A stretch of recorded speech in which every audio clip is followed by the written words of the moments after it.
¿Qué tal, amigos del Sol de Puebla? Bienvenidos a esta entrevista. Hoy tengo el gusto de platicar con Enrique de la Madrid.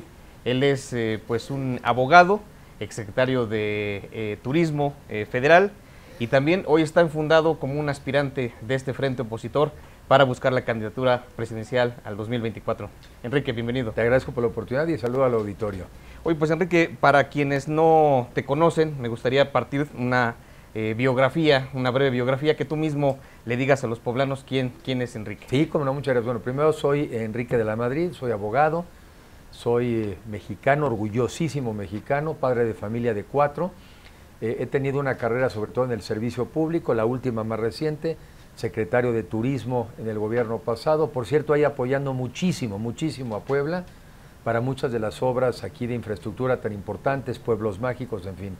Antes fui director también del Banco Nacional de Comercio Exterior, conozco muy bien la parte de la manufactura, conocí en ese entonces, vine aquí a visitar la planta de Volkswagen, lo que derrama en términos de más negocios, y conozco también muy bien al campo, porque fui director de la financiera rural.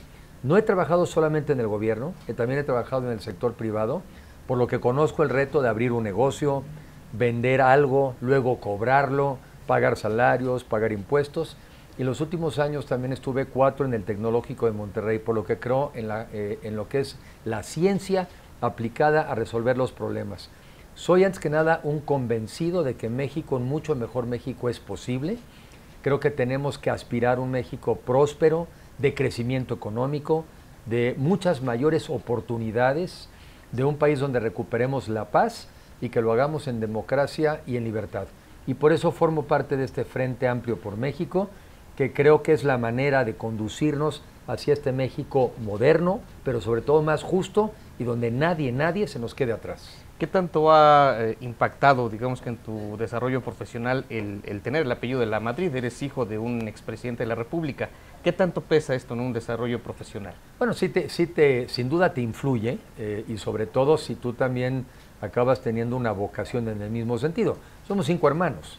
Y de los 5 hermanos, el único que se dedica, digamos, a la política o al servicio público soy yo. A mí sí me influyó. Yo creo que son temas que hasta traes, como diría uno, lo traes en la sangre. Y luego tuve la oportunidad a los 20 años, ya era más un joven adulto, sí. A los 20 años pues me tocó conocer el país, oír sobre los temas nacionales e ir definiendo que mi vocación es el servicio público. Entonces, ¿de qué me influyó? Sin duda me influyó. Y de pronto en las familias dicen, no, tienes que ser mejor que tu papá, ¿no? Y de pronto tu papá es presidente, ¿cómo le haces para te la ponen llegar a esa bueno, aspiración? Pues, ¿no? No es mi culpa, me pusieron esta meta, ¿qué le hago? No, me dicen por ejemplo otro día, oye, tienes que ser mejor. Le digo, pues por lo menos igual, pero todos queremos al final del día poder cumplir nuestros sueños, y yo creo que los mexicanos lo que necesitamos es acceso a oportunidades. Yo creo que todos tenemos un origen diferente, pero lo que importa es que tengamos las oportunidades para ser quien queramos ser.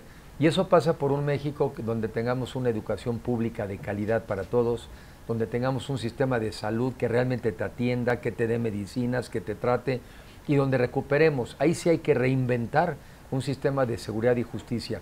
Un mucho mejor México sí se puede, un mucho mejor Puebla sí se puede.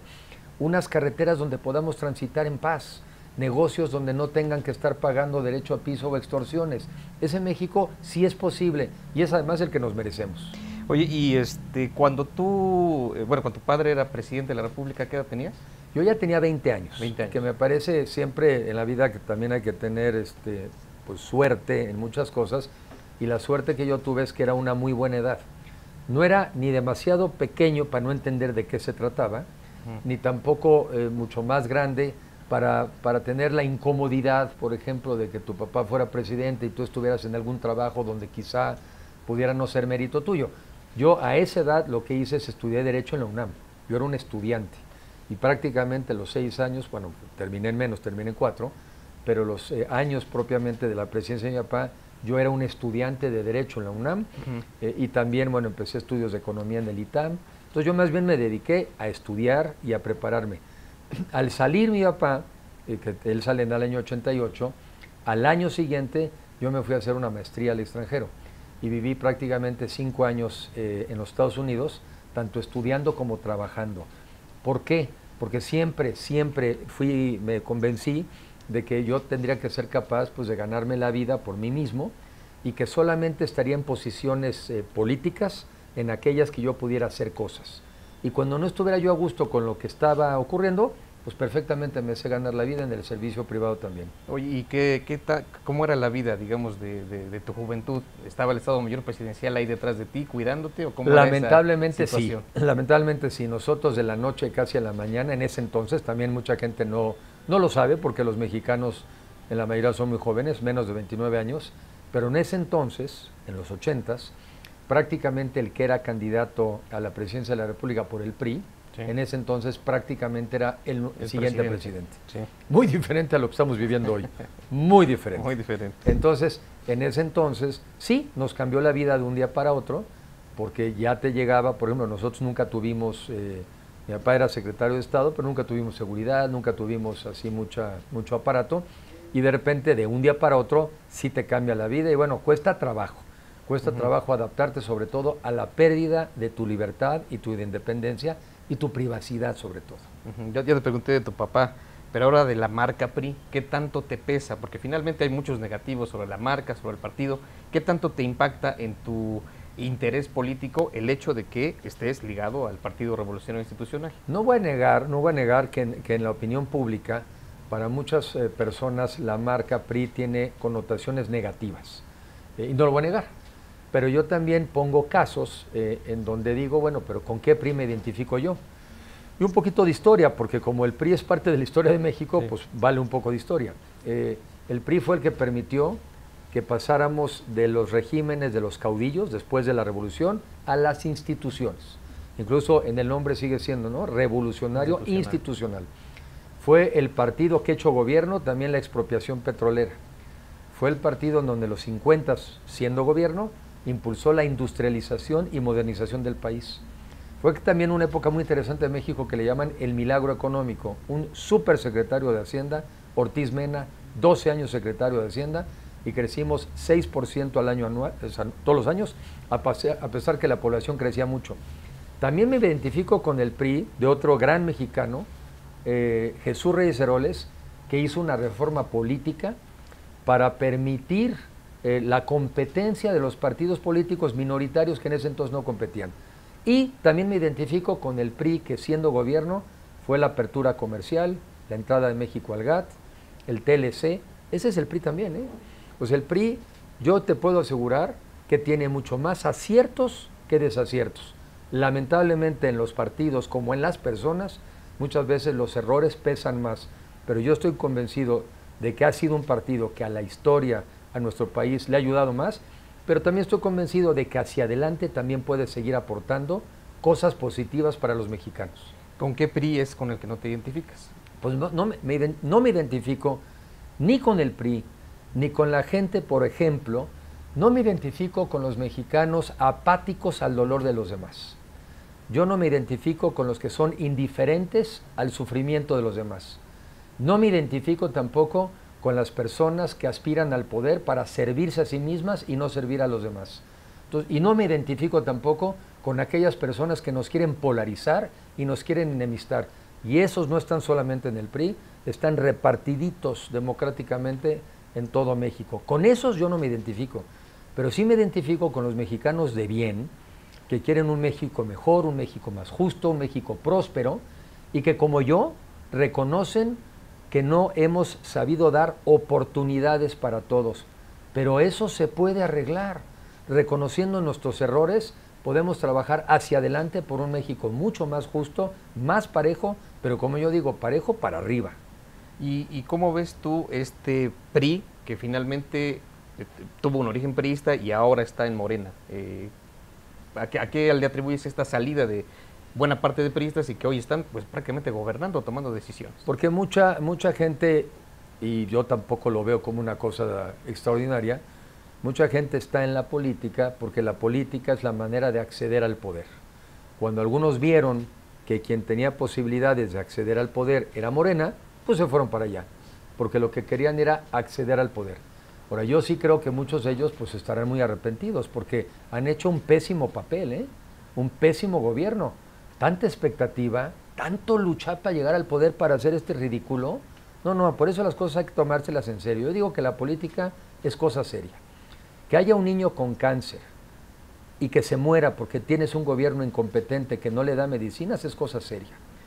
Que tú vayas hoy por las carreteras en México y que te asalten y te puedan robar todo un camión de coches y no pase nada, eso es cosa seria. Entonces a mí me parece que hay que distinguir entre las cosas simpáticas y lo importante y serio que tiene que ser la política, porque el futuro de nuestras familias hay que tomarlo en serio.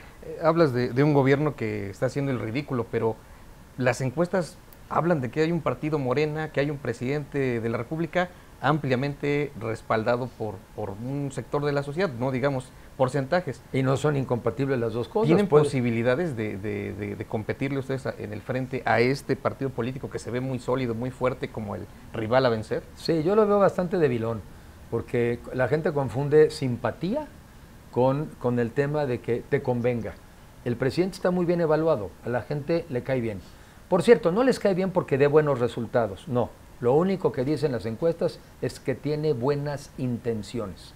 Pero hay que recordar que el infierno está lleno, ¿no? El camino al infierno está lleno de buenas intenciones. Pero si tú evalúas, ves las encuestas de cómo califican a su gobierno, reprobado, ¿eh? En economía reprobado, en salud, ¿para qué te platico? Pues no hay medicinas, se caen los elevadores, se están cayendo los hospitales, pero con la gente aplastándola adentro. Tienes un país donde hay 161,000 homicidios y contando, 11 feminicidios al día, una economía que no crece. No, a ver, el gobierno reprobado. Seguramente muchos de sus funcionarios muy incapaces, o le han fallado al presidente, o le mienten, o no le informan, y él cree que va bien, pero las cosas van requete mal. En el hipotético caso de que todo se acomodara en tu favor, de que ganaras la candidatura interna, que ganaras la constitucional, ¿qué sería la primera acción, digamos, comparativamente con esto que está haciendo el gobierno? ¿Qué es lo primerito que tú harías siendo presidente? Un llamado inmediato a la unidad. Porque mira, los mexicanos y las mexicanas somos gente de bien, somos gente que nos gusta vivir en armonía, tendemos a vivir con nuestros amigos, en familia, así somos una sociedad unida. Lo primero que hay que hacer es que hay que desconectar el parlante de la polarización.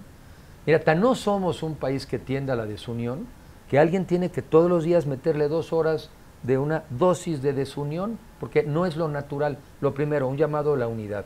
Y lo segundo, un llamado también a construir un nuevo pacto entre mexicanos. Un pacto en donde todos quepamos, pero especialmente nadie se nos quede atrás. Un país de oportunidades, pero también de reconocer que hay mucha gente, 56 millones de pobres, que son los que merecen las primeras oportunidades. Pero no es unos contra otros, es solamente juntos que todos podemos salir adelante. Me gustaría conocer tu reflexión sobre la política educativa en México. En términos generales, ¿qué opinión tienes sobre la política educativa en México y de manera muy particular con este debate que está muy en boga sobre los libros de texto gratuitos? ¿Cómo no? México ha hecho un esfuerzo extraordinario en materia de educación. A ver, extraordinario. Hoy en día en el sistema educativo están cerca de 35 millones de mexicanos. Por lo menos 24 millones están en educación primaria. Tenemos una cobertura prácticamente del 95%. Es un esfuerzo enorme. Muchas veces no dimensionamos que en los últimos 40 años la población de México creció el equivalente a una España. Entonces, con estas tasas de crecimiento no solamente era más niños en las escuelas, sino más escuelas, más pupitres, más maestros, más libros. Ahora, afortunadamente, la población ya no crece tan rápido. Es el momento de reponernos para también focalizarnos en calidad. Cuando estábamos en esto, llega el gobierno de Morena. Entonces, primero, el presupuesto hoy de la Secretaría de Educación Pública es el más bajo de los últimos 12 años de la historia del país. Eso te habla de la nula prioridad que le dan. Tuvimos una crisis de COVID que no es atribuible a este gobierno, sin duda, pero no han hecho nada por reponer los 2 o 3 años perdidos en materia educativa. Y como gran respuesta, se les ocurre un cambio en la currícula, ¿no? Académica, que no hace sentido con ninguna de las tendencias internacionales del mundo, que no ha sido consultada con los maestros, que no ha sido consultada con los padres de familia, y que todo pinta a esta actitud del gobierno hoy de generar entre nosotros los mexicanos resentimiento. Pero como yo les digo, no se preocupen, no va a pasar nada, ya se van. Y entonces nosotros vamos a retomar lo que tiene que ser un sistema educativo de calidad, en una economía nueva, moderna, en donde tenemos hoy en día que competir con alguien que sí sabe idiomas, que sí maneja internet y está trabajando en una economía que crece. Y ese México sí lo podemos construir con un sistema educativo fortalecido.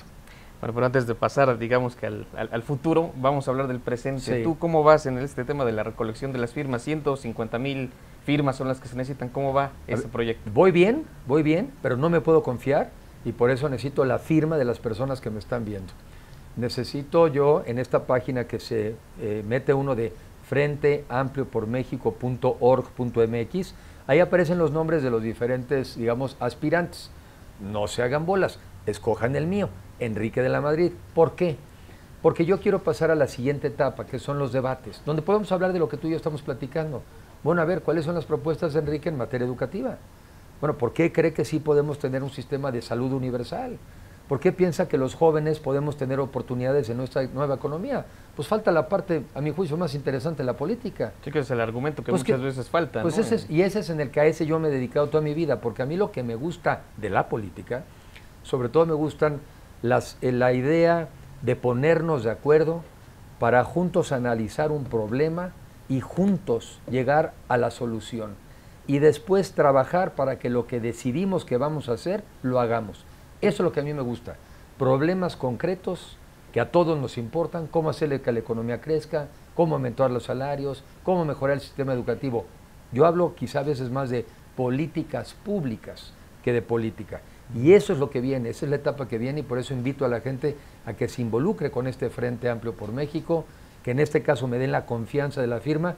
Y una firma no es un voto, ahorita simplemente que me permitan pasar a la siguiente etapa. Falta una semana, ¿no? Para que... En sentido estricto es el 8 de agosto cuando termina, pero sí, más o menos estamos a una semana prácticamente. ¿Y tú consideras que sí las vas a juntar? Las voy a juntar. No ha sido una tarea fácil, porque también se diseñó esta plataforma que ha tenido sus complicaciones, pero bueno, pues en el mundo de la tecnología tenemos que también usar la tecnología en la política. Sin embargo, también en un tema de percepción, Xóchitl Gálvez ha sido un fenómeno que ha crecido en redes sociales y en medios la vemos muy expuesta. ¿Tú crees que sí hay condiciones como para competirle a Xóchitl Gálvez, que se percibe como la favorita de este proceso interno? Pues mira, yo creo que, a ver, de que hay condiciones para competir, las hay. Ahora lo que importa pues es seguir, digamos, agotando los 90 minutos del juego, ¿no? Vamos, si lo quisieras ver, yo creo que todavía no llegamos ni a la mitad del juego. Pero me parece además que es positivo que ella esté pudiendo llamar también la atención, porque eso quiere decir que también el Frente Amplio por México está llamando la atención. Mira, está llamando la atención hasta del presidente, que no deja de hablar del Frente.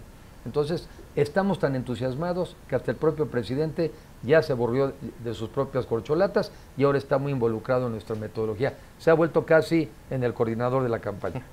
En política se gana o se pierde, ¿no?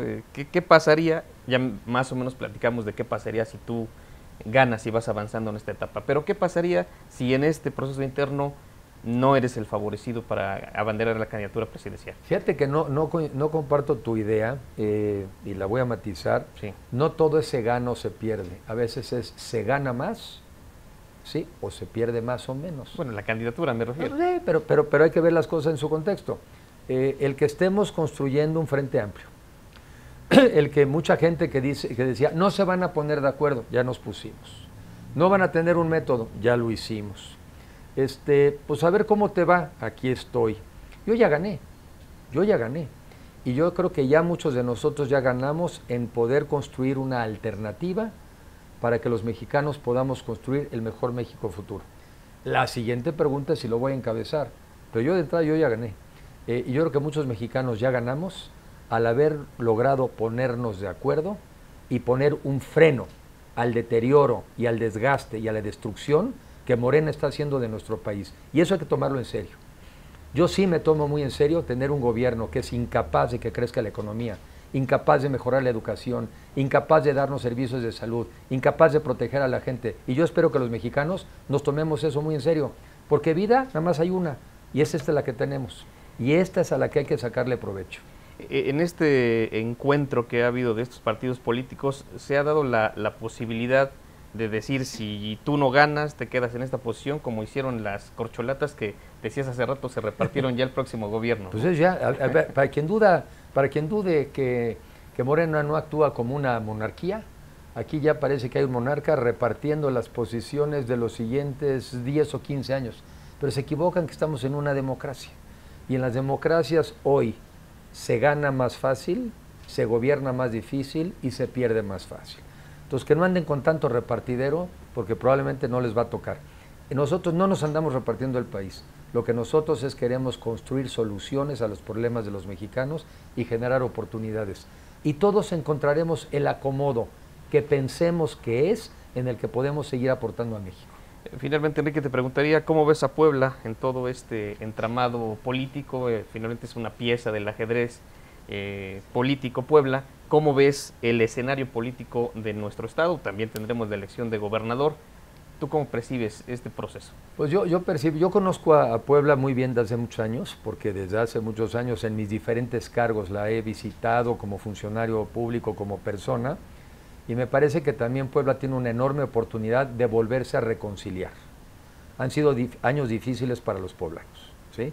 Y creo que así como en México ha habido mucha polarización, lo voy a decir, ¿por qué no?, mucha persecución.